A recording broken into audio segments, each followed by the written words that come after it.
So we're in Nashville, and we're about to write with Chris Stefano, who's an amazing writer there.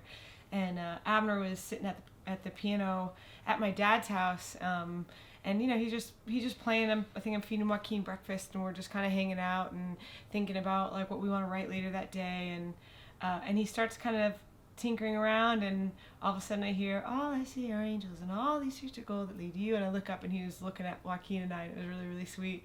And so we ended up kind of taking it to Chris and later that day and kind of fleshing it out. And the great part was that Joaquin was kind of like there just playing on the floor the whole time, and he was our muse for that particular song, because you hear a lot about how horrible the world is, and like, oh God, one day when Jesus comes back, we'll all just be in heaven and everything will be better because this place sucks. And all of a sudden you're just kind of looking around going, wow, he's like, this little child is a little glimpse of heaven just right here on earth, and I can just love him and enjoy it. And this guy is a little bit of heaven on earth, and so I don't need to like worry about half the stuff that's going on around me because I've got a little piece of heaven here.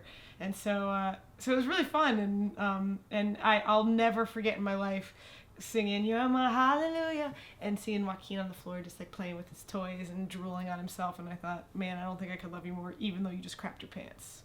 If that ain't heaven, I don't know what is. And there was some dear friends of ours in Houston, Lakewood Church Choir. They joined us on that song. So if you're not going to miss them. They are spectacular. It starts in the bridge, I guess, or right the chorus before the bridge. You hear this choir come in. It's like a 150-person choir. New school choirs is really like 5 or 6 people recording and then recording it again and recording it again. So it stacks up. This is really 100 folks in a room, 100 or 150, I can't remember. A lot of folks. Just singing. It's a magic moment, that song. Oh, Joaquin makes his first appearance on an album at the end of the song. Interesting point of that. So, song fades out, choir comes back in, we start grooving again, and then you hear Joaquin at the very end of the song, just over guitars. And it's all perfectly in tune. I would like the world to know we did not tune his vocals. And he wasn't even singing to music whenever he was recording that thing. We just put headphones on him so he could hear himself with a little reverb on his voice, and he would go, ah, ah. And then when we put that over the song, it happened to be in the exact same key as the song, which is kind of ridiculous. Yeah. Perfect. And he says his favorite word, dado. Dado is his replacement word for any word he can't say. Any word. Which Joaquin, can you say mama? Words. Mama. Can you say daddy? Daddy. Can you say purple? Dado.